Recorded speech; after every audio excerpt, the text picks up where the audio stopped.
At the company's meeting, my wife's father, the CEO, said coldly, "We're letting you go. Performance issues."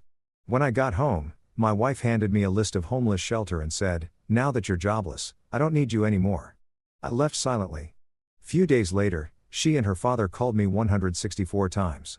After realizing who I really was, there's a certain kind of silence in corporate boardrooms that feels like a funeral for your paycheck.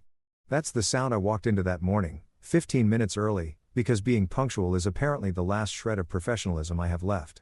The place looked like it was designed by someone who thought emotionally cold was a color palette. Mahogany table so polished you could perform surgery on it. Chrome chairs that squeak just enough to remind you you're replaceable. An air conditioning set to polar betrayal. I took my usual seat near the middle because I'm a humble man. Humble enough to pretend I wasn't married to the CEO's daughter, and humble enough to keep showing up despite knowing every meeting felt like a trap dressed in a tie. At the head of the table sat Gregory Whitmore, founder, CEO, and self-appointed god of Whitmore Systems. He was the kind of man who made motivational posters obsolete because he sucked the motivation out of everyone in a 10-foot radius.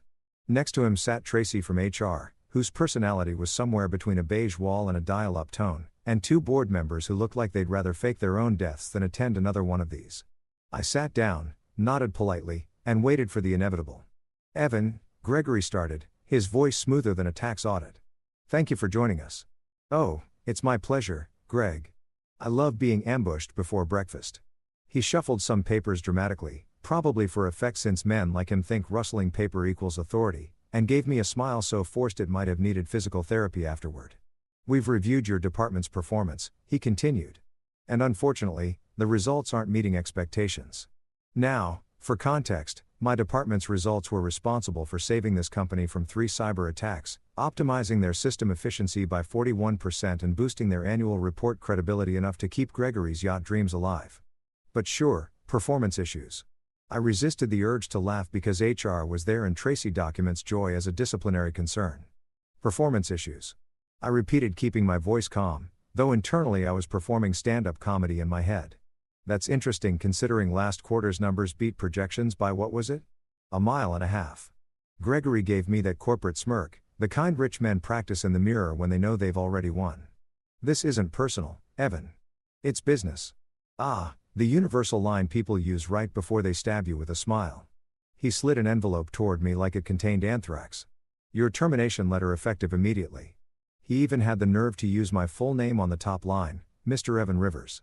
Like he was addressing a defendant. "Security will escort you out after you clear your desk." Now, here's the thing about being married to your boss's daughter. You know when he's bluffing because the man's ego can't resist performing. He expected me to argue, to beg, to maybe gravel a little, maybe pull the "I'm your son-in-law" card. Instead, I smiled. Not the polite kind, the slow, unsettling one that makes people check if their wallets are still there. "No need," I said, standing up. "I remember the way out. It's right past the people I made rich." Tracy blinked. One of the board members coughed into his tie to hide a laugh.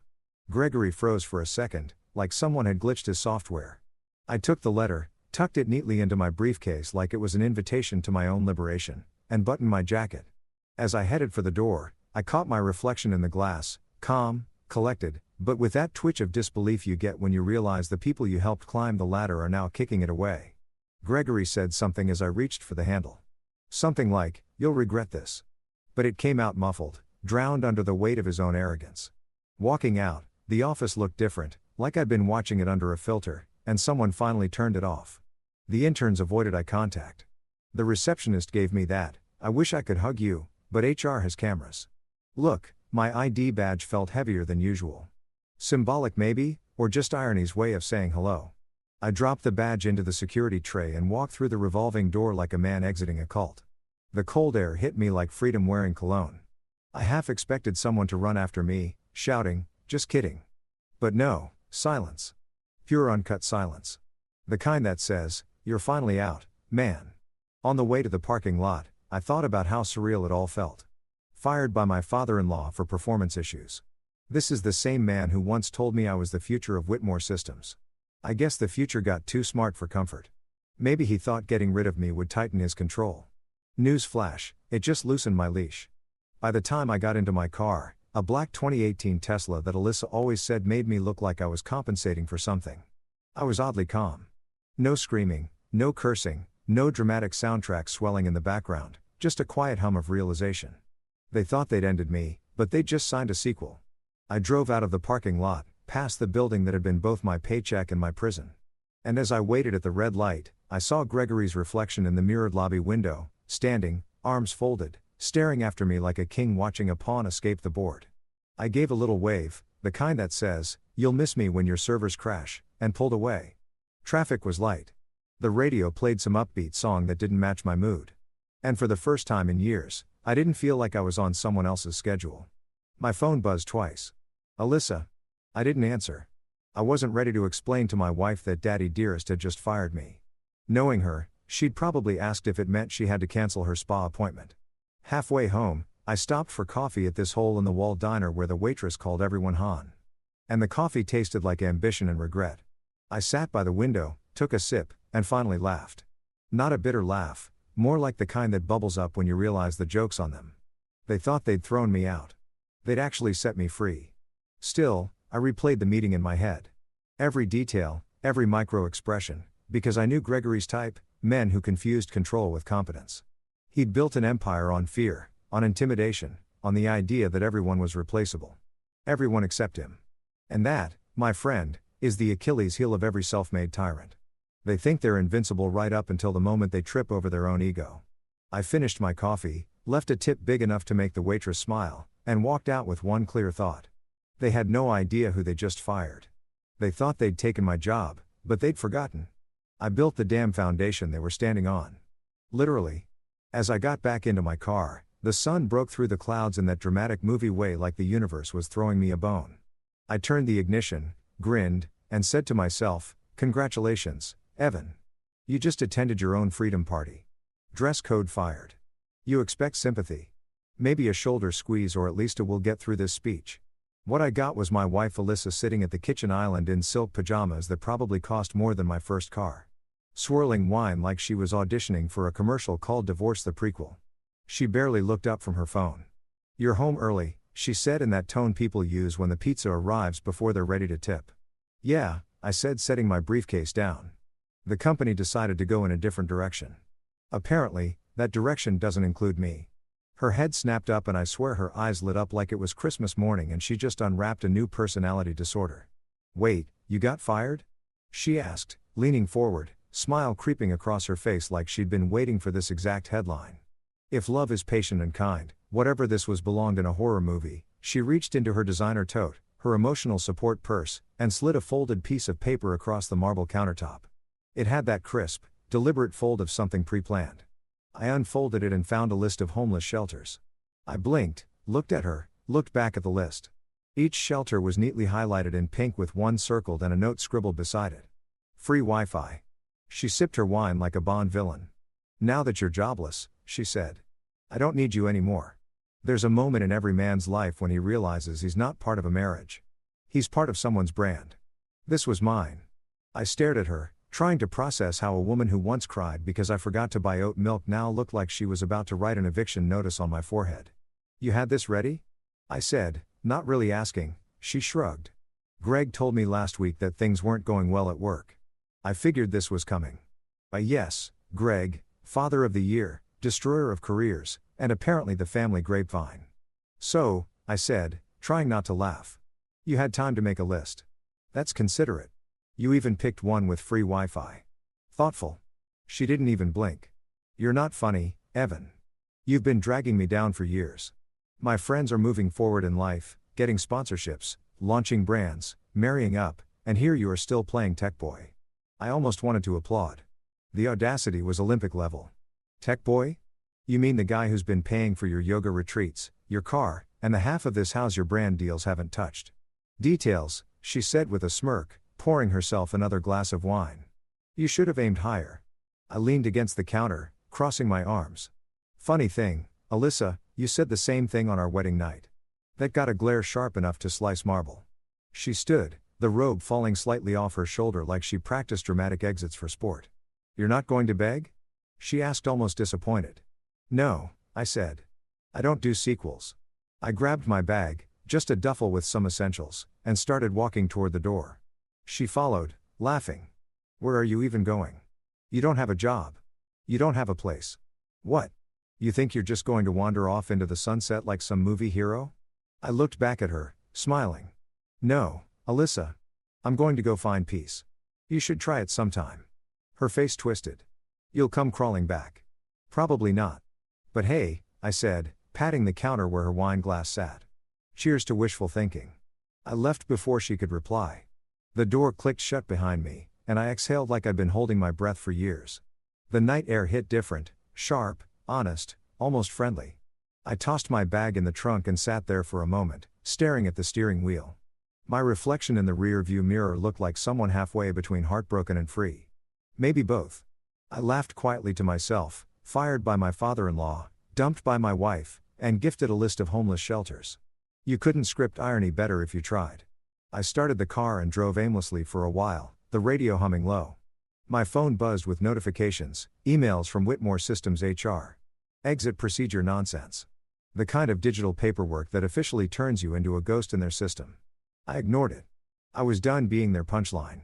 I pulled into a 24-hour diner somewhere off the highway, the kind of place where the lights flicker like they're haunted and the menu hasn't been updated since Y2K. I ordered a black coffee and a slice of pie. I didn't really want because apparently that's what unemployed guys do when their lives implode. They develop a sudden appreciation for diner desserts. As I stirred the coffee, I thought about Alyssa's face when she handed me that brochure. She wasn't angry or hurt. She was pleased. Like firing me was her glow-up moment. The influencer wife finally free from her boring IT husband. The same woman who couldn't reset her Wi-Fi password without texting me in tears. I almost felt bad for her. Almost. The waitress came by refilling my cup. You okay, huh? You look like you just lost your job and your wife in the same day. I chuckled. You psychic or just observant? Observant, she said. Men who order pie at 10 p.m. usually got stories? Yeah, I said, smirking. Mine's called I Married My Boss's Daughter. Spoiler alert, it ends badly, she laughed, shaking her head. Well, at least you're laughing. That's something. It was because under the chaos, under the sting, there was something else simmering. Relief. A strange liberating kind of peace that comes when you realize the worst has already happened and you're still breathing. I finished the pie, paid, and headed back to my car. The dashboard clock read 11:32 p.m. I sat there for a second, staring at my phone. One missed call from Alyssa, probably wondering if I'd checked into Hope Shelter with Wi-Fi yet. I ignored it. Then another came in from an unknown number. Mr. Rivers, this is Carl from Whitmore System Security. Sir, we didn't realize you still had access to the system servers. Could you, please confirm? I hung up before he finished. Oh, I still had access. All right. And unlike Greg, I knew exactly how much that access was worth. As I leaned back in my seat, the first real smile of the night spread across my face.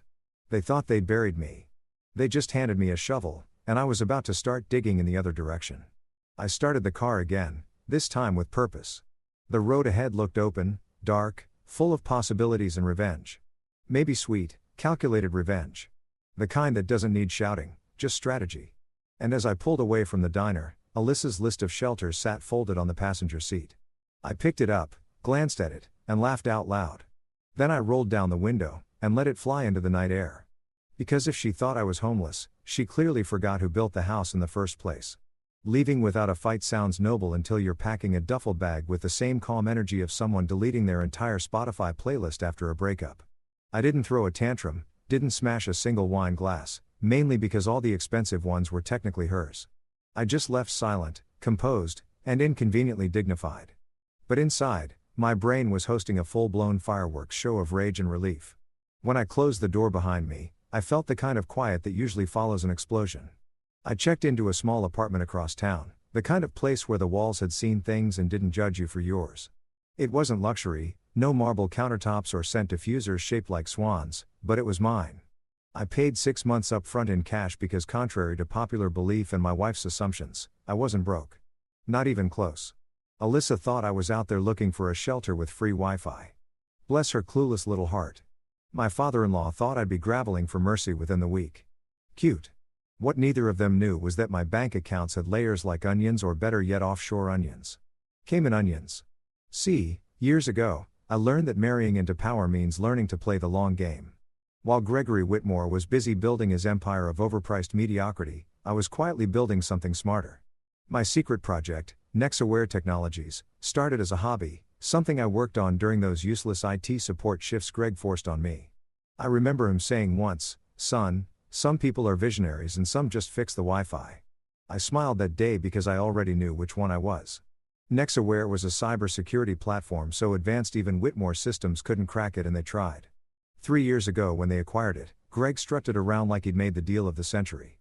The acquisition documents were clean, the money wired, and the patent secured under a shell company name he didn't think twice about. E. Rivers Innovations. Guess what the E stands for? Greg Evan Rivers. Me. What no one realized was that I never sold the controlling license. I sold them access, temporary renewable access, tied to a separate holding company registered offshore. They thought they bought a product. What they really bought was a subscription with me as the admin. 12% ownership remained mine, hidden, legal, and quiet. It was like owning the land beneath someone's mansion and waiting for the day they forgot to pay rent. So technically, when Gregory fired me, he also fired his biggest silent investor. Poetic, isn't it? The man spent years reminding me that I was lucky to be family. Turns out he was the one living off my coat. I sat on the Warren couch in my new apartment that night, scrolling through the news on my laptop. Whitmore Systems had just posted a glowing press release, Strategic Leadership Realignment to Enhance Operational Efficiency. Translation: they fired the son-in-law and hoped the stock wouldn't notice. I chuckled and poured myself a drink from the mini bar. Cheap whiskey, but somehow it tasted like champagne. Then came the texts. Alyssa predictably first. "You really left?" I stared at the message for a good minute before replying. "Yep. Even packed the air you breathe." Then I muted her thread.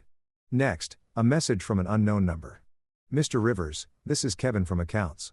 Just a heads up, the Whitmore server renewal date is approaching. Are you handling the license renewal or should we contact NexAware directly?" I smiled. "Oh, Kevin. Sweet." Oblivious Kevin. I typed back, "Leave it with me." Because I already knew exactly what I was going to do. The next morning, I woke up at 5:30, not out of discipline, but habit. Years of early meetings had programmed me like a lab rat. I made coffee, opened my laptop and started running diagnostics on the NexAware backend. Watching those systems hum in real time, knowing every alert, every password, every key file belonged to me was better than therapy. Whitmore Systems' entire security infrastructure ran on my software, their contracts, their client databases, their internal communications, all of it. I ran a test lockdown just for fun. For 20 glorious seconds, Whitmore Systems' firewall went dark. Then I restored it like a god playing peekaboo. That's when it hit me. Silence is louder when it's planned. I decided then and there I wouldn't rant, wouldn't confront, wouldn't seek revenge with fireworks. No, my revenge would sound like a slow tightening valve. The kind that leaves them gasping before they even realize who's holding the handle. By noon, I'd set up a new LLC under another alias. Rivers Consulting Group. The name sounded boring enough to avoid suspicion, but important enough to get taken seriously. I opened new accounts, restructured my remaining assets, and funneled the NexAware ownership into a trust. Not the kind of trust you name your kids in. This one had clauses that would make Wall Street lawyers weep. If anything happened to me, the controlling rights reverted to my mother's foundation. Not Alyssa, not Gregory, not anyone with the last name Whitmore. At 2 p.m. I got a call from Marcus, my oldest friend and the only person who knew half of my plan. "Heard the news," he said. "You alive or plotting a Netflix special?" "Both," I replied, sipping my coffee. Marcus laughed. "So, what's next? You going to torch their servers or meditate your way to forgiveness?" "Neither," I said. "I'm going quiet." "Quiet?" He repeated skeptical. "You don't do quiet." "Exactly," I said. "That's why it'll work." That night, as I walked down the street toward a corner store to grab dinner because apparently revenge planning burns calories, I passed a billboard for Whitmore Systems' new ad campaign. Innovation built on integrity. I laughed so hard a stranger looked concerned. If only they knew the foundation of that slogan was currently sitting in my laptop, sipping whiskey, and reprogramming destiny. I got back to the apartment, microwaved some instant noodles, and watched the city lights flicker outside the window. Somewhere across town, Alyssa was probably live streaming her heartbreak for sympathy points. Gregory was probably polishing his whiskey decanter, believing he'd cut out the weak link. Meanwhile, I was sitting in my tiny apartment, grinning like a man who just realized he owned the chessboard. There's a power in walking away without slamming doors. People mistake your silence for defeat, but really it's you taking notes. Every insult, every dismissal, every smug smirk, they all become data points in a blueprint for payback. And trust me, mine was already in version 2.0. Before going to bed, I checked one last thing, the Nexaware renewal contract. Expiration 7 days. 7 days before Whitmore Systems would realize just how much of their kingdom rested on borrowed ground. I closed my laptop, turned off the light, and laid back on the couch, smiling into the darkness. They thought I'd walked away empty-handed. But here's the truth. When you're the architect of the system, even the wreckage belongs to you. 3 years before that boardroom firing squad, before Alyssa perfected her, I married down routine. And before I learned that silence could ruin empires, I was just the tech guy in a corner cubicle of Whitmore Systems. Gregory Whitmore, my beloved father-in-law and part-time Bond villain, had generously offered me a starting position. Translation: know your place, marry the daughter, and maybe if you kiss enough corporate rings, you'll be allowed to fetch coffee at executive meetings. I still remember the first day. He walked me around the office like I was a rescued stray dog. He was proud to domesticate. "Everyone, this is Evan," he said, clapping my back with the kind of enthusiasm that hurts your kidneys. "He's Alyssa's husband and our new IT support specialist." The crowd gave polite smiles, the kind people say for toddlers, showing off finger paintings. "Work your way up. Earn your stripes," Gregory said, handing me a laptop that looked like it survived the Cold War. That was his mantra. What he meant was, "I own you now, son." But here's the thing. When someone treats me like I'm beneath them, my brain goes into what I call hidden genius mode. It's that mental gear where you pretend to follow orders while secretly rewriting the universe behind their back. So, while Greg thought he had me buried in help desk tickets, resetting passwords, removing viruses caused by interns watching sketchy anime, I was quietly building the skeleton of something that would one day make him sweat through his imported suits. Let's talk about those passwords for a second. The CEO of a multimillion-dollar tech company used Gregory 123. No, I'm not kidding. When the man who lectures others about cybersecurity protects his empire with the enthusiasm of a MySpace user, you know you're in for a ride. Every time he forgot his password, he'd summon me to his office like a tech priest. I'd stand there watching him type the same wrong thing over and over while muttering, "I don't know what's wrong. It worked yesterday." "Yeah, Greg. And so did your metabolism." Anyway, during one of those emergency IT sessions, I realized how much access I actually had. The man gave me full admin privileges across half the company's systems, thinking I'd only use them to fix printers. Bless his arrogance. I started using my downtime to write lines of code, snippets, algorithms, entire frameworks that would one day become Nexaware's foundation. I'd run simulations after hours, encrypt everything under my alias E-Rivers, and store the data in a cloud server he didn't even know existed. Meanwhile, Alyssa was too busy curating her online life to notice. Every night, she'd sit on the couch with her laptop, rehearsing her influencer voice. "Hey guys, it's Alyssa here. Remember to subscribe for my self-care secrets." Meanwhile, I was in the home office writing security architecture that would make the NSA blush. Our marriage was basically two people living in parallel universes. Hers made of filters and hashtags. Mine made of firewalls and revenge potential. At board dinners, Greg loved mocking me in front of everyone. He'd say things like, "You know, Evan here is great with computers. He's basically my in-house tech support." Everyone laughed, including Alyssa, who once added, "Yeah, he even fixes my phone when I drop it in my mimosa." Ha ha, hilarious. I smiled, nodded, and mentally filed away each humiliation under future payback material because that's how hidden genius mode works. You collect insults like receipts. What Greg didn't know was that every time he bragged about his company's next security line, he was really talking about my code. I was the one writing the algorithm that detected intrusion patterns and automated risk isolation. The company thought they were testing a prototype designed by their R&D team. Nope, that was me. E-Rivers Innovations, quietly patenting every single improvement under my mother's maiden name. By the time the patents were approved, I legally owned the digital backbone of their system. I even got a congratulatory email from the US Patent Office while I was unclogging Tracy from HR's printer jam. Talk about poetic balance. Now, don't get me wrong, I wasn't out to destroy Greg. Not at first. I just wanted to build something of my own, something that wasn't constantly under his thumb. But every smug smirk, every dismissive, "Maybe next time, Evan," every time he corrected me in meetings just to hear himself sound smarter, it all added up. By the end of my second year, I realized I didn't just want independence. I wanted leverage. And leverage, my friend, is an art form. It's not loud. It's not dramatic. It's hidden in contracts, in code, in fine print. So, while Greg believed he was investing in a tech acquisition to boost his market share, I was quietly positioning myself as the invisible landlord of his empire. The Nexaware deal came up in a board meeting one summer afternoon. Greg strutted into my cubicle later and said, "We just acquired a small cybersecurity firm for peanuts. Should make us bulletproof." I nodded, pretending to be impressed. "Wow, great move, sir," he laughed. "Yeah, they're Founders Anonymous. Some genius who doesn't understand valuation. Idiot probably sold us a gold mine for scrap metal." Oh, Greg, if I'd had popcorn, that moment would have been cinematic. By year 3, I had everything set. The code was fully integrated, the licenses automated to expire on a schedule only I could renew, and the patents watertight. I was a ghost in his system, a line of code he'd never see coming. But I still showed up every day like a model employee. Fixed printers, updated firmware, smiled during meetings while he bragged about his software saving the company millions. I even clapped during his presentations. That's how you hide a revolution. You act like a fan. The final straw came one Friday evening. Greg was hosting his annual corporate gala complete with a live band and enough champagne to drown a horse. I was at the buffet table enjoying my only payment-free food when he approached with a martini in hand. "You know, Evan," he said loudly. "If you ever get tired of tech support, maybe we'll find you something in the mailroom." Everyone around him laughed. Alyssa joined in, hand on his arm, eyes gleaming. I smiled and said, "Sure thing, sir. Maybe someday I'll run this place from the basement." He chuckled over my dead body.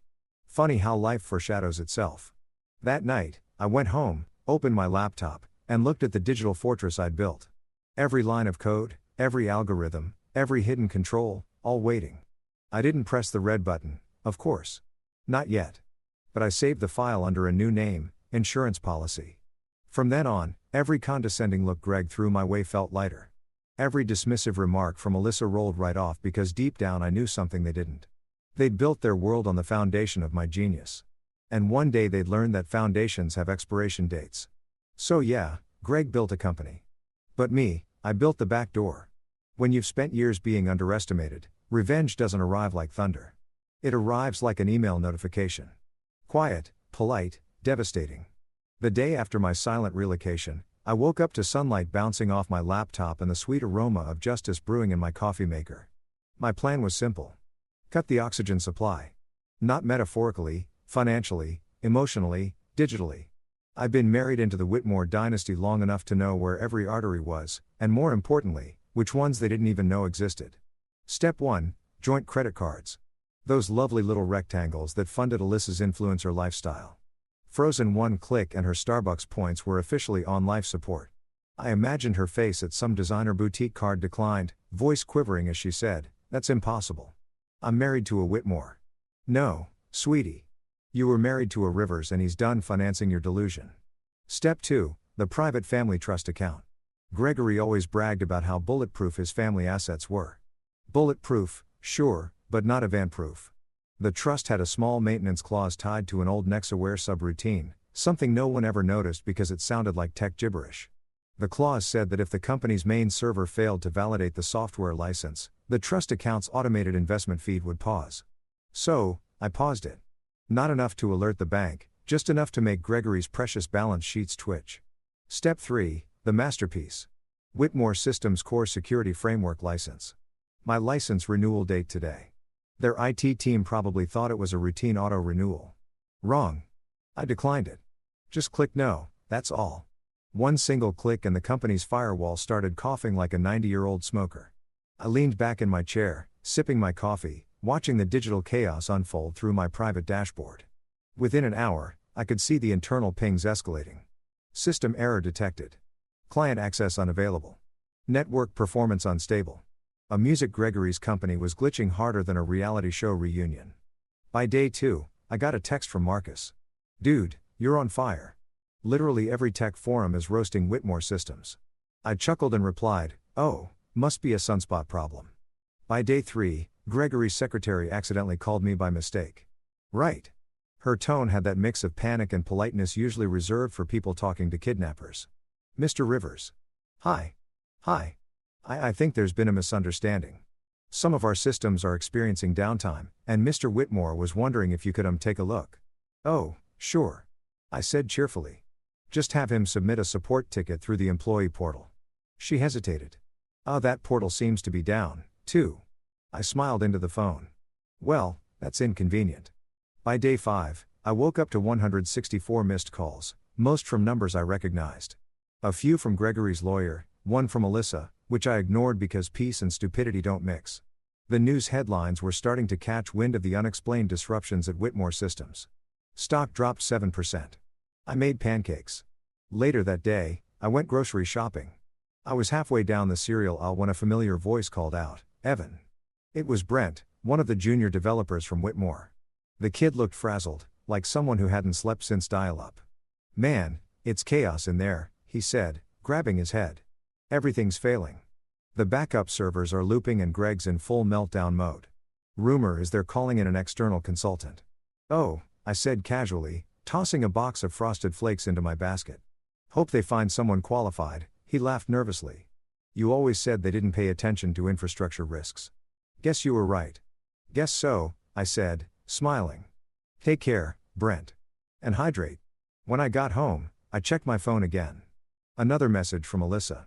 "Dad wants to talk. Just pick up already, please." I didn't reply. Instead, I sent a polite email to Gregory's assistant. "Dear Miss Sanders, I appreciate your outreach regarding the recent system instability. Unfortunately, I'm unavailable for consulting at this time. However, I can refer you to a capable IT firm once I finish my pancake." Then, I signed it with warm regards, Evan Rivers, founder, Nexaware Technologies. By day 7, the full meltdown hit. Gregory himself called me. I almost didn't pick up, but the temptation was too good. "Evan," he said, his voice. "We need to talk." "I thought you fired me, Greg," I said calmly. "Corporate restructure, remember? That was a mistake," he admitted. "Look, the system failures. These aren't normal. We're bleeding contracts. I know you had access. Maybe there's something you can do to help." There it was. The crack in the king's crown. "Sure, I could help," I said, keeping my tone even. "But that would mean revisiting my role and my compensation and my respect, which last I checked was terminated without notice." He exhaled that deep sigh of a man who finally realizes his empire's built on sand. "Evan, name your price." I pretended to think. "I'll get back to you." Then I hung up and laughed so hard I nearly dropped my coffee. It wasn't about the money. Not anymore. It was about making him feel the helplessness he dished out so casually all those years. That night, Marcus came over with beers. "So, you're officially a cyber ghost haunting your ex-boss's servers," he said. "How's that feel?" "Peaceful," I replied, clinking bottles like a digital spa day. We sat on the balcony overlooking the city. He whistled. "You ever going to tell him the full truth that you own the system?" "Eventually," I said. "Right now, I'm enjoying the foreplay." He laughed. "You're insane." "Maybe," I said, "but at least I'm interesting." By midnight, Whitmore Systems' official website had crashed. Their social media page posted an apology so vague it could have been written by a magic 8-ball. I watched it all unfold, not with glee. Exactly. More like satisfaction. Years of swallowing insults, of smiling through disrespect, of fixing problems I didn't cause. It all led to this symphony of digital karma. Somewhere in their glass tower, Gregory was probably pacing, yelling at everyone but himself, wondering how his incompetent son-in-law could have possibly left such a hole. And Alyssa, she was likely posting a cryptic quote on Instagram like, "Sometimes endings are new beginnings. Crescent moon sparkles #healing #self-love. Cute. What they didn't realize was that my silence wasn't weakness. It was preparation. Every smile I gave, every yes, sir, I uttered. Every late night of uncredited work, it all built the stage for this. Revenge isn't rage, it's patience in a suit. So yeah, the company was spiraling. The Whitmore were sweating. And me, I was in my little apartment making pancakes and planning my next move because phase 1 was over. Phase 2, the return was about to begin. And trust me, when I walk back into that boardroom, it won't be as an employee. It'll be as the man they never saw coming. There are moments in life that feel cinematic, even without the background music. And walking back into Whitmore Systems was one of them. 3 weeks after Greg's performance issues stunt, I stood outside the same glass doors I'd been escorted through like an unwanted Amazon return. Only this time, I wasn't coming as the IT guy or the obedient son-in-law.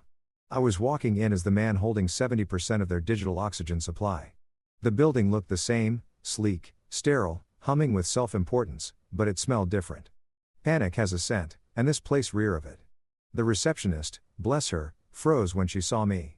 "Mr. Rivers," she said as if saying my name might trigger an alarm. "Do you have an appointment?" I smiled. "No, but your CEO does." She blinked twice, probably calculating whether letting me in counted as career suicide. "I'll notify Mr. Whitmore." "Do that," I said, "and tell him it's urgent from his biggest investor." That line worked faster than caffeine. Within minutes, Greg's assistant appeared, visibly sweating. "Mr. Rivers, right this way." She tried to sound composed, but her voice had that quiver you hear right before someone's annual review. The elevator ride up was quiet, except for the faint ping of emails flooding her phone. When the doors opened, I was greeted by chaos wrapped in business casual. The boardroom was packed. Gregory pacing like a caged lion. Board members whispering. HR pretending to take notes like anyone cared.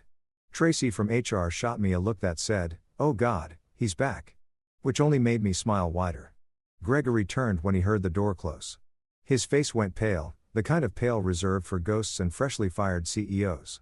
"Evan," he said, voice tight. "You came?" "I was invited," I said, dropping my briefcase onto the table with a satisfying thud. And honestly, Greg, I missed the ambience. Nothing like corporate despair in the morning. The room went silent except for the air conditioner trying its best to cool the tension. I took the seat at the end of the table, the seat Gregory had always occupied. He frowned. "That's my seat." I leaned back, crossing one leg over the other. "Not today." For a few seconds, no one moved. The board members shifted uncomfortably, unsure who technically outranked who at this point. I opened my folder, neatly printed financials, legal notices, and one thick envelope labeled license agreement. Nexaware Technologies. "Let's make this simple." I said 70% of your company's infrastructure runs on software owned by Nexaware Technologies. As of last week, that license expired, which means legally every major client contract tied to that software is in breach. Tracy blinked, her pen hovering uselessly over her notepad. One of the board members, a tall guy named Richard, who always smelled like expensive regret, cleared his throat. "You mean to say the company doesn't own its primary framework?" I smiled. "Oh, they thought they did. They paid for access, not ownership. There's a difference. You'd be amazed how many executives don't read the fine print." Greg's jaw tightened. "You deceived us." "No," I said. "I did my job. You just assumed that meant you owe me too." He slammed a hand on the table, his voice rising. "You sabotaged my company." "Correction," I said calmly. "Our company? You just didn't realize I was on the ownership side." The room murmured. Someone whispered, "Is this legal?" Another replied, "It's brilliant." I continued, sliding a few printed pages across the table. "Here's the fun part. While your team's been trying to fix your technical issues, I've been running an audit. Turns out your daughter's little consulting firm has been receiving quarterly transfers from Whitmore Systems, amounting to roughly $1.2 million. No invoices, no contracts, no deliverables." Greg blinked. "That's impossible." "Oh, I agree," I said.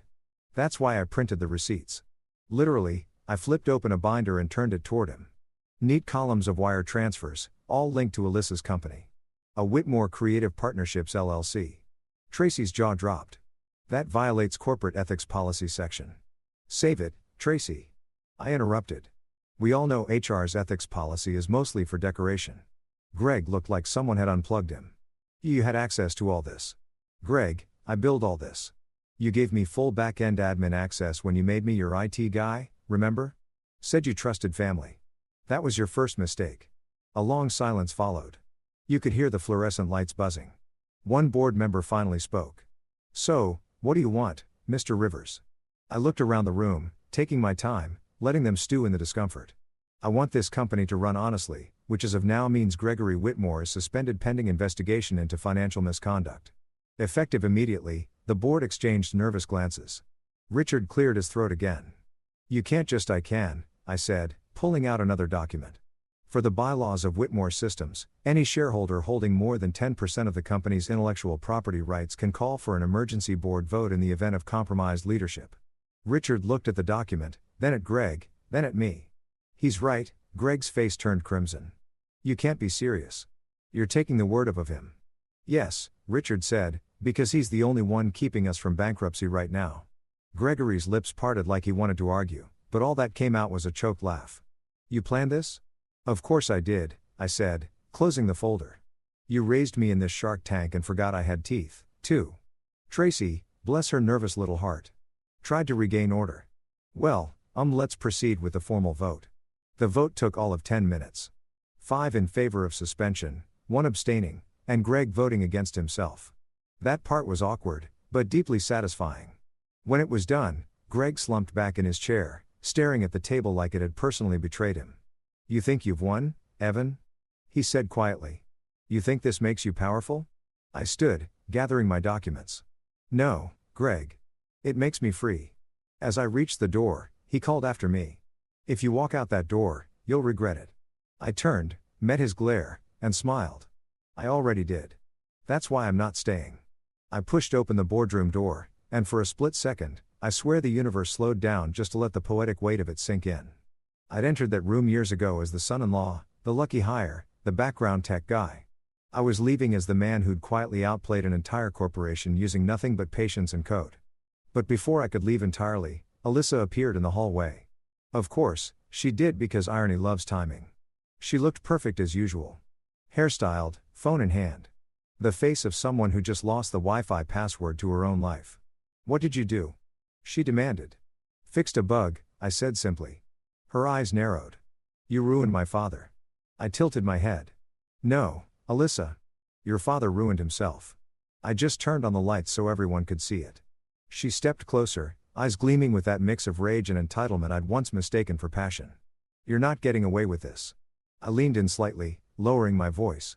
Funny thing, you said the same thing on our wedding day. She flinched just barely. You're a monster. No, I said, adjusting my jacket. I'm efficient. Then I walked away down the hallway, past the framed photos of Whitmore excellence. Past the trembling interns, past every reminder of the empire that once looked untouchable. I took the elevator alone, watching my reflection in the mirrored walls. Calm, composed, slightly smug. By the time I reached the lobby, word had spread. The staff's whispers followed me like a ripple. He took down Greg, the son-in-law. Did you hear? He owns the software. I didn't look back. I didn't need to. Outside, the air was warm and alive. My phone buzzed. An email notification from the board. Offer of CEO position Whitmore Systems. I stared at it for a second, then laughed. The kind of deep honest laugh that comes from somewhere below the ribs. I typed my reply right there on the sidewalk. Appreciate the offer, but I'm allergic to hypocrisy. Try Ben from accounting. He's had management envy since 2019. Send. I slipped my phone into my pocket, loosened my tie, and kept walking. The city hummed around me, the sun breaking through clouds like some cosmic spotlight, saying, well done, kid. Revenge, I realized, doesn't need applause. It doesn't need fire or screaming. Sometimes it's just a quiet walk out of a building you once called hell. With your dignity intact, your enemies exposed, and the satisfaction of knowing you didn't just win. You rewrote the whole damn game. News travels fast when rich people fail. It's like oxygen for gossip blogs and blood for business news anchors. The morning after my little boardroom intervention, Whitmore Systems made the front page of every financial paper. Whitmore Systems under investigation for fraud and misconduct. The subheading was my favorite. Insiders claim whistleblower acted within rights as silent shareholder. Whistleblower. That's cute. They made it sound noble. It wasn't noble. It was personal. I sat in my apartment still in pajama pants watching the chaos unfold on live TV while eating cereal straight from the box. On screen, Gregory was doing that billionaire damage control thing, standing outside his mansion in a tailored suit, pretending to be calm while lawyers hovered like vultures. This is a temporary misunderstanding, he told reporters. The truth will come out. Yeah, Greg, it would. Unfortunately for you, I wrote it. By 10 a.m., Whitmore Systems stock had dropped 12%. By noon, it was trending on X, formerly Twitter, but still the same dumpster fire. The hashtags were merciless. Hashtag Witless Systems #Gregate and my personal favorite hashtag Father and Flaw. Someone even made a meme of Greg's face photoshopped onto the Titanic captioned unsinkable. Huh?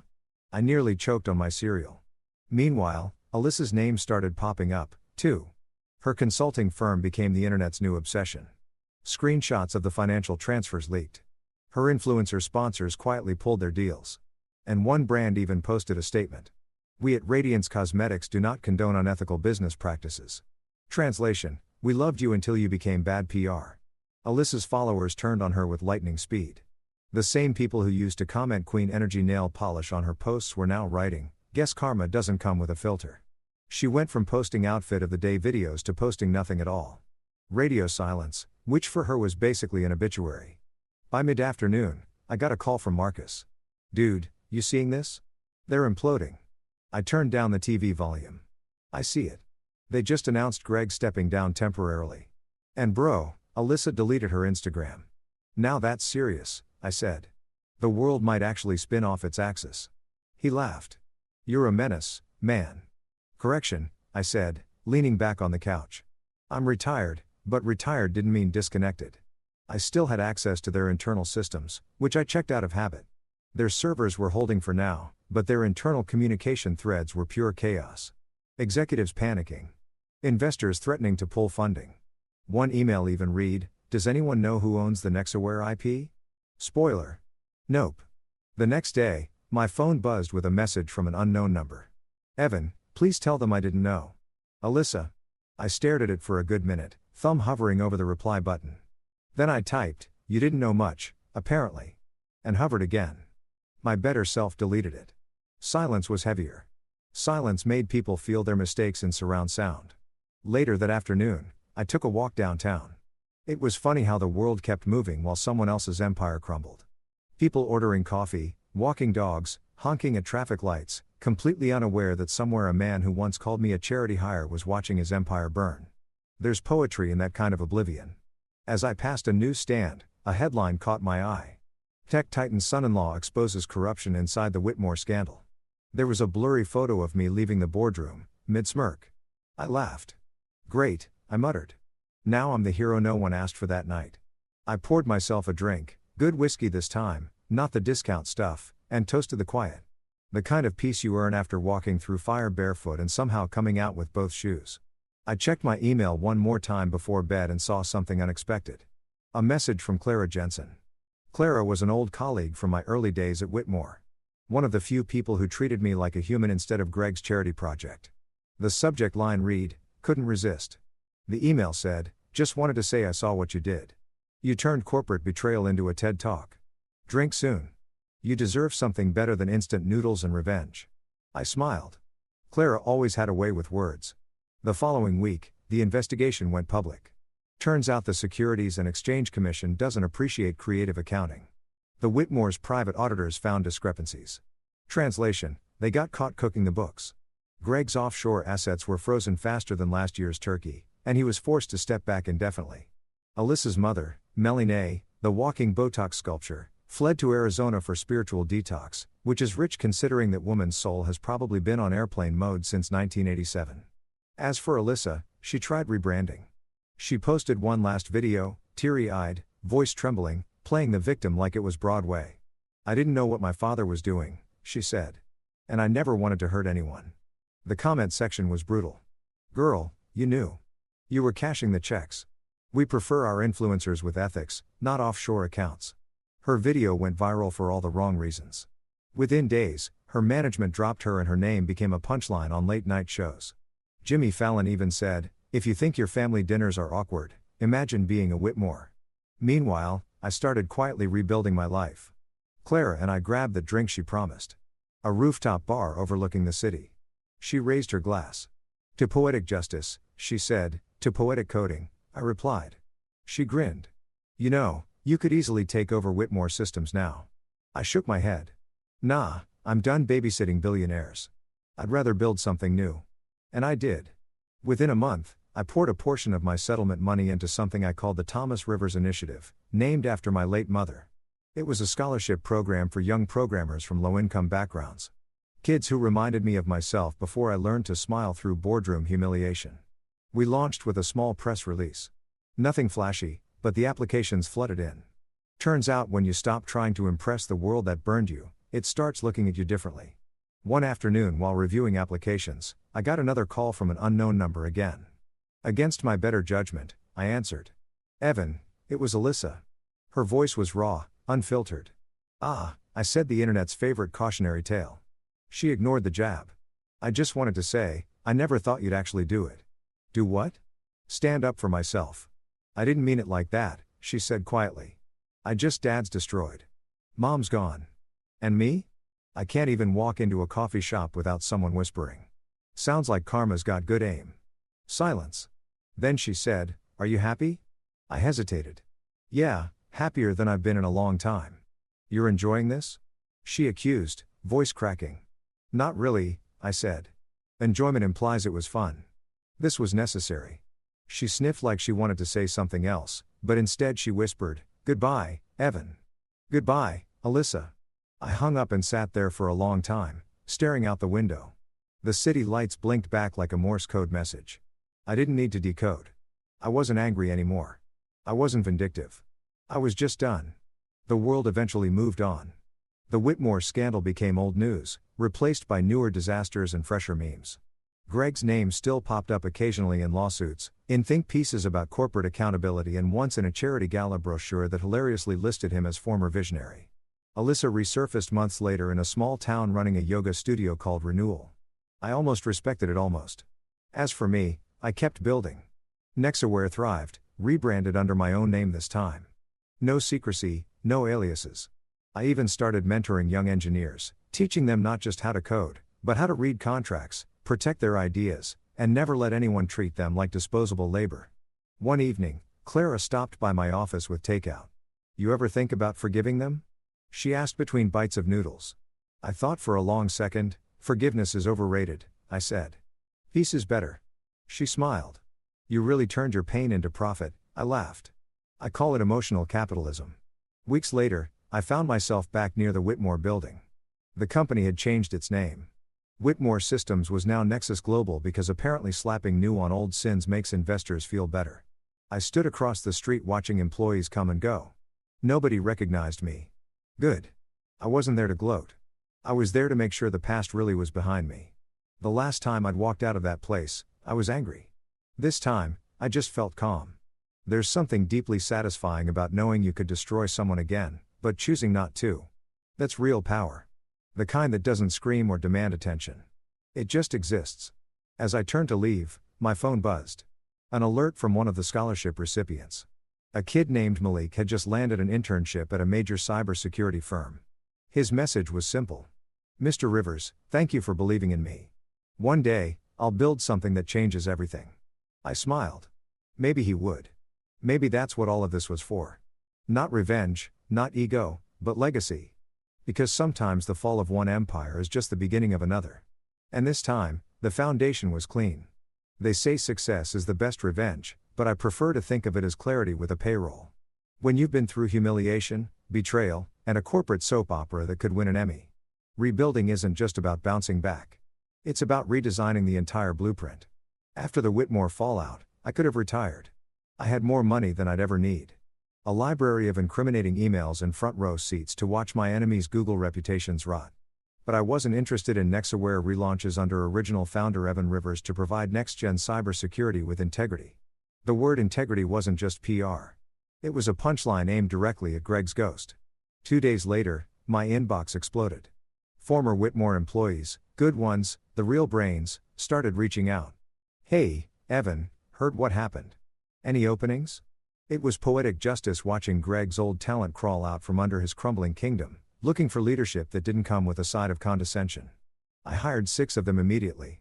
We weren't just a company. We were the Survivors Club. Then there was Clara. She officially joined as COO, though we both knew titles didn't matter between us. She'd been the one person who saw through my polite "I'm fine" routine during my Whitmore years. You're not fine, she used to say. You're just patient. Now, she'd help me turn patience into profit. Our first week was chaos disguised as progress. Coffee spills, code crashes, and an overenthusiastic intern who mistook my vintage keyboard for that old thing taking up space. But it felt alive, real, messy, human. Every ping of a new client inquiry felt like proof the universe wasn't punishing me. It was redirecting me. One morning, Clara walked into my office holding 2 coffees, and that mischievous grin she always wore when she had news. Guess who just called? She said. Please tell me it's not Greg, I replied. I'm out of popcorn, she laughed. Nope. Better. A Fortune 500 company wants to pilot our new security software. Said they saw your interview on CNBC. I blinked. Interview. She pulled up her phone. There I was on screen sitting in some studio looking calmer than a monk on sedatives. The segment was titled The Man Who Outsmarted His Father-in-Law. I hadn't realized my quiet revenge had turned into a redemption arc. The anchor asked me what motivated my success, and my recorded self said underestimation. It's the most renewable energy source on the planet. I almost spit my coffee. Did I really say that? Clara smirked. You did, and it trended. The pilot deal went through. Suddenly, Nexaware wasn't just back. It was booming. We became the cybersecurity firm that companies actually trusted. Ironically, the Whitmore name still popped up, mostly in sentences like, "Please make sure we don't end up like them." That alone was worth another toast. Meanwhile, Gregory's life was unraveling faster than a cheap necktie. The federal audit had unearthed everything from shady vendor payments to falsified expense reports. Turns out borrowing against future revenue isn't just creative accounting. It's also illegal. His assets were frozen. His board voted him out permanently. And rumor had it he was now living in a smaller residence. Translation: the guest house of his former mansion. Alyssa, on the other hand, had gone quiet. Her yoga studio in Arizona was struggling, and every now and then she'd post vague motivational quotes like, "Growth hurts, but so does staying the same seedling." Duh. I scrolled past every time. Growth might hurt, but humility must have gone extinct in her zip code. Then came something unexpected, an invitation, not from Alyssa, thank God, but from the Chamber of Commerce. They wanted me to speak at a tech conference about ethical innovation. I nearly laughed out loud. A year ago, I was the guy fixing Wi-Fi for people who called me buddy. Now, I was a keynote speaker. Life really is a stand-up comedian. The conference was held in a swanky downtown hotel with chandeliers so bright they could cook breakfast. I walked onto that stage to polite applause, wearing the same calm smile that once unnerved Greg. My speech wasn't scripted. I just spoke from memory about the quiet power of being underestimated, about ethics not being a liability, and about how failure is just character development for the sequel. When it was over, I got a standing ovation. Some guy from a major tech magazine came up afterward and said, "That was brilliant. You're like the anti-Whitmore systems." I grinned. Best compliment I've had all week. That night, I got back to the office to find Clara waiting. She was sitting at my desk, feet propped up, reading an email on my screen. "You got another offer," she said. "Government contract, cyber defense initiative, big money." "Let me guess," I said, walking over. "They want us to fix something that shouldn't have been broken." She nodded. "Pretty much." I looked out the window, the city lights winking like they knew something I didn't. "You think we're ready for that kind of responsibility?" She smiled. "You were born ready. You just had to get rid of your in-laws first." We both laughed. It felt good, light, easy, not the forced laughter of company dinners or the brittle laughter I used to fake in front of Alyssa's friends. This was the sound of real beginnings. Months passed and Nexaware became more than a company. It became a culture. No politics, no nepotism, no hidden traps and contracts. I made sure of that. Every Friday, we held open forums where anyone could pitch ideas, even interns. And we had a rule: no one eats alone. Because I'd spent too many lunches alone in the Whitmore cafeteria listening to people whisper. Our success drew attention. Investors called, journalists emailed, and LinkedIn recruiters suddenly remembered I existed. But I wasn't chasing hype anymore. I'd learned that empires don't fall because of failure, they fall because of arrogance. And I'd had enough of that for several lifetimes. One evening, as I was locking up, Clara stopped me. "You know, you could have just walked away and lived quietly," she said. "Why build again?" I thought about it. Because rebuilding reminds me I didn't just survive them. I outgrew them. She nodded, then added softly, "I'm proud of you, Evan."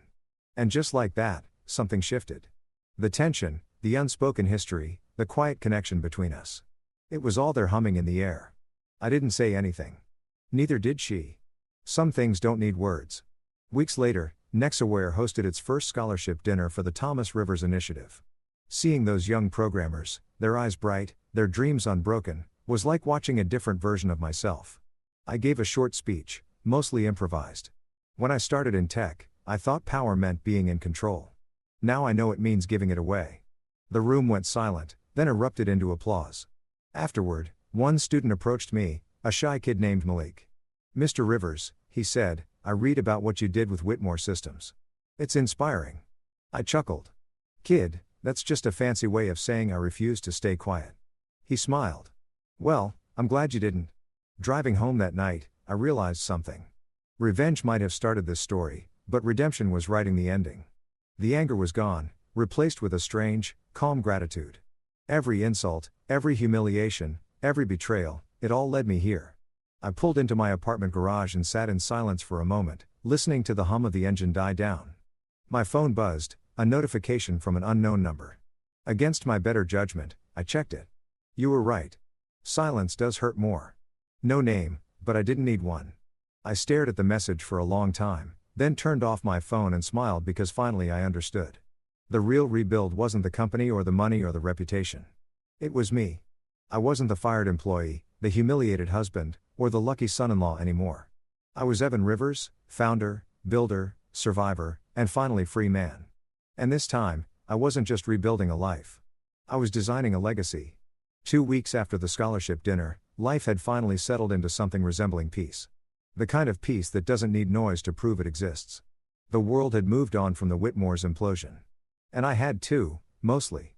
Sure, every now and then a headline would flash across my phone about the disgraced tech patriarch or former influencer Alyssa Whitmore attempting comeback, but I didn't click anymore. That chapter was closed, laminated, and filed under not my problem. Or so I thought, until one Tuesday afternoon, the past decided to call. Literally, I was in my office halfway through a code review and a bad sandwich when my phone buzzed. Unknown number. Normally, I'd ignore it, but something about the timing. 3:14 p.m., the universe's favorite hour for irony, made me swipe. I didn't answer, though. I let it go to voicemail. Old habits die stylishly. A few minutes later, I saw the notification. One new voicemail. I hit play, not expecting much. Probably a spam call about my car's extended warranty. What I heard instead froze me mid-bite. Evan, it's me, Alyssa. For a moment, I just stared at the phone like it had betrayed me. Her voice was softer, slower, missing that trademark smugness that used to fill every room she walked into. I know you don't want to hear from me, she continued, her tone brittle around the edges. You probably shouldn't. I just needed to say something. You never shouted, Evan. You never fought back. You just left. That silence, it's worse than anger. You were the real one, and I see that now. She paused, then audibly exhaling. I don't expect forgiveness. I just wanted you to know. I get it now. You didn't leave to hurt me. You left because you finally respected yourself more than I did. Click. End of message. For a solid 30 seconds, I sat there motionless. My sandwich had fallen apart on the desk. My coffee had gone cold. And the only thing moving was the replay button because, of course, I hit it again. I don't know why. Maybe I wanted to hear if she meant it. Maybe I wanted to catch the faintest trace of regret hiding behind her words. Or maybe I just wanted to confirm that karma really had a voice. You never shouted. You never fought back. That line hit harder than it should have. Because she was right. I hadn't.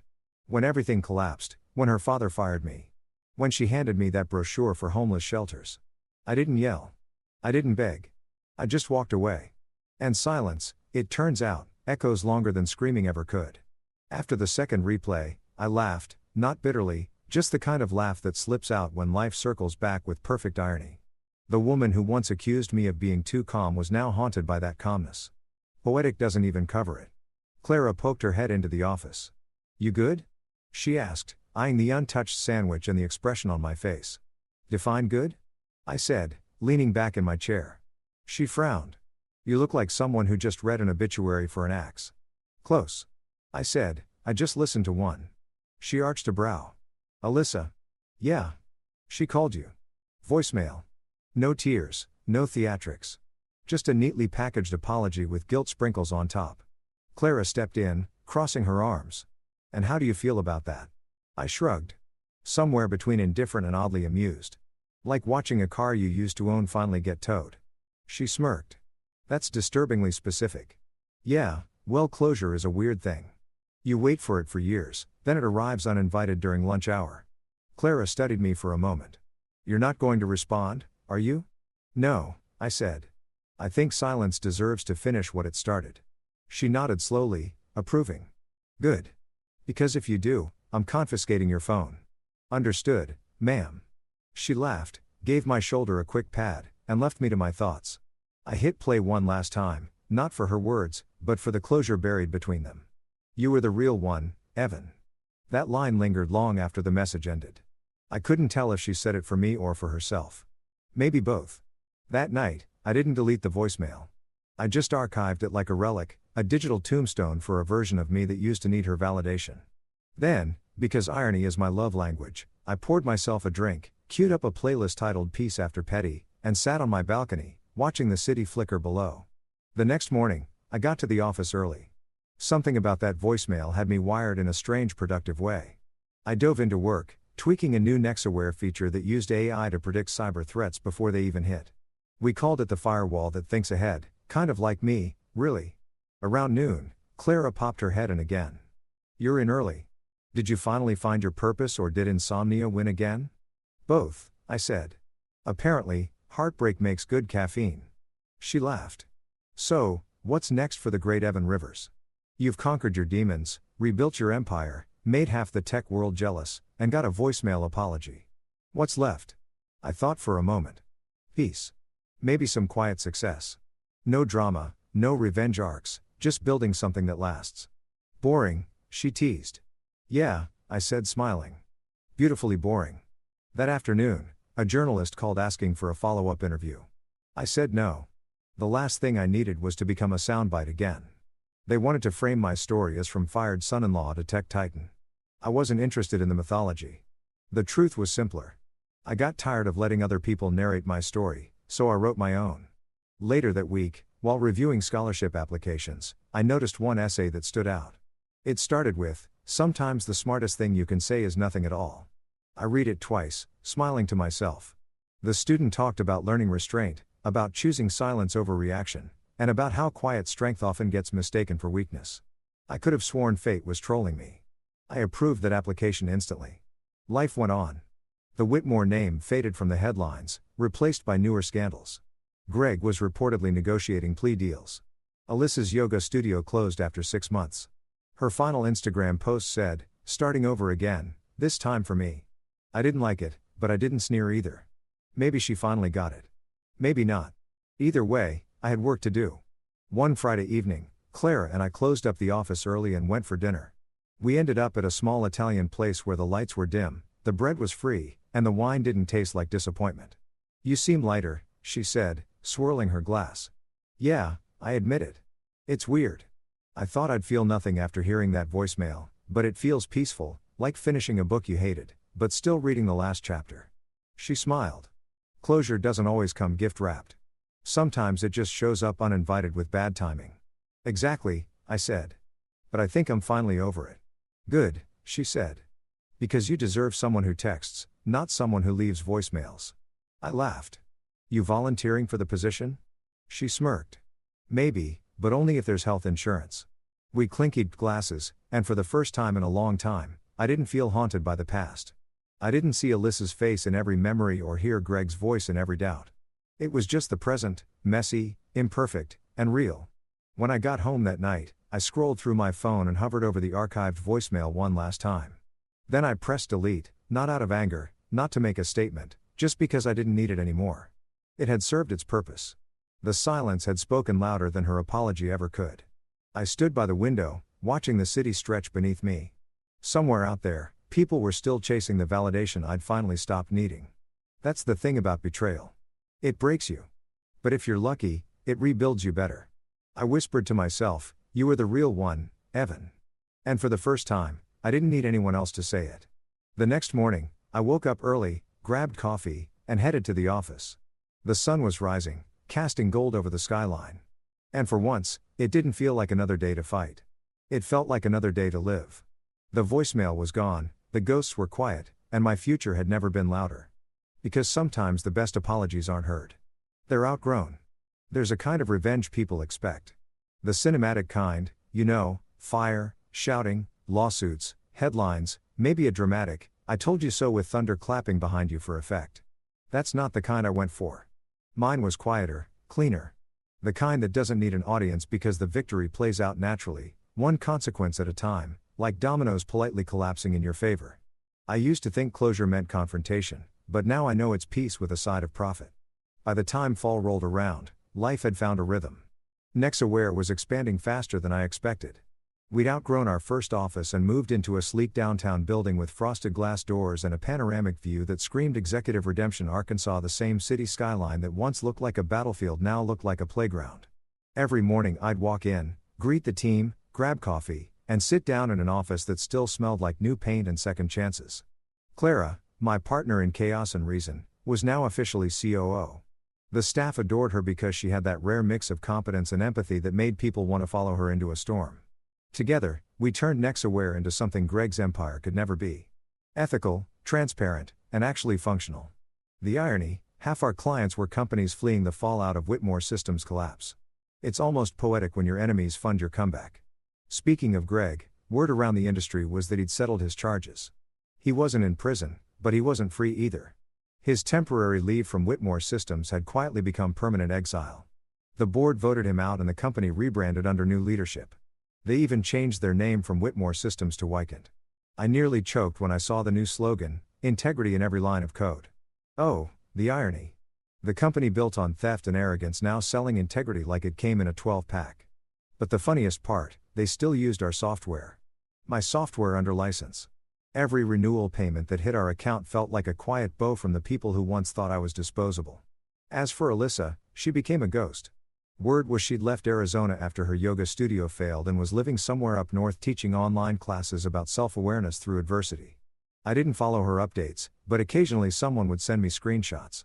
Her captions were unintentionally comedic. Growth is painful, but so is staying small. Girl, you married a Whitmore. Small was never your issue. I didn't respond or comment. The old me might have wanted the last word, but silence had become my sharpest weapon. One crisp Friday morning, I arrived at the office early. Habit, not ambition. The city below was waking up. Car horns, early commuters, the faint hiss of espresso machines. I poured myself coffee, leaned on the balcony railing, and watched it all unfold. That's when Marcus called. "Morning, CEO," he said in that smug tone he reserved for people he knew had made it out alive. "Morning, unemployed friend." I shot back. He laughed. "Hey, I'm freelancing." Big difference. Anyway, just wanted to say I saw the Whitmore stock update down another 12%. Guess people aren't buying Integrity 2.0. I smiled. "You calling to brag on my behalf?" "Pretty much," he said. "It's wild, man. Remember when you were sitting on my couch, jobless, eating leftover pizza, saying you'd figure something out?" "Yeah," I said, chuckling. "Turns out revenge pairs nicely with entrepreneurship." He paused, then asked, "You ever think about reaching out to Alyssa? Like just to say whatever?" "No," I said immediately. She had her say, I had my silence. "We're even." "Damn," he said. "You're colder than my landlord." "Not cold," I said. "Just healed." He exhaled. "Man, that's deep. You're like the Buddha of payback. Put that on my business card," I joked, ending the call. Later that morning, Clara walked in with her usual 2 coffees. "You look smug," she said, handing me one. "What's the occasion?" "I was just thinking about how far we've come," I said. "You know, from unemployment and betrayal to running a multi-million-dollar company. It's weird how fast tables turn when you stop begging for a seat." She grinned. "You didn't just turn the table. You built your own and sold the blueprints." We clinkied our coffee cups like it was champagne. At noon, I had a meeting with the government cybersecurity division. They wanted to license Nexaware's AI-driven threat detection system. Big contract, big validation. During the pitch, the lead officer said, "Mr. Rivers, your reputation for integrity precedes you." I almost laughed out loud. Integrity, the very word Greg used to weaponize against me. The irony was rich enough to retire on. That deal closed by the end of the week, bringing in more revenue than my last 3 years at Whitmore combined. The universe, it seemed, paid on delay, but with interest. That weekend, Clara and I attended a networking gala. Our first as equals, not underlings. The ballroom was packed with tech elites, venture capitalists, and wannabe disruptors wearing $800 sneakers. At one point, a familiar face approached. Richard, one of the Whitmore board members who had voted to suspend Greg. He looked like a man who now regretted voting late. "Evan," he said, shaking my hand. "Good to see you thriving. You really did rebuild from the ashes." "Yeah," I said with a polite smile. "Turns out. Ash makes good fertilizer," he chuckled awkwardly. "You know, I never realized how much of Whitmore's success depended on your work, Greg always said. Yeah, I interrupted. Greg said a lot of things. None of them aged well. Richard coughed into his drink and wisely changed the topic. Later that night, as the gala wound down, I stepped outside for air.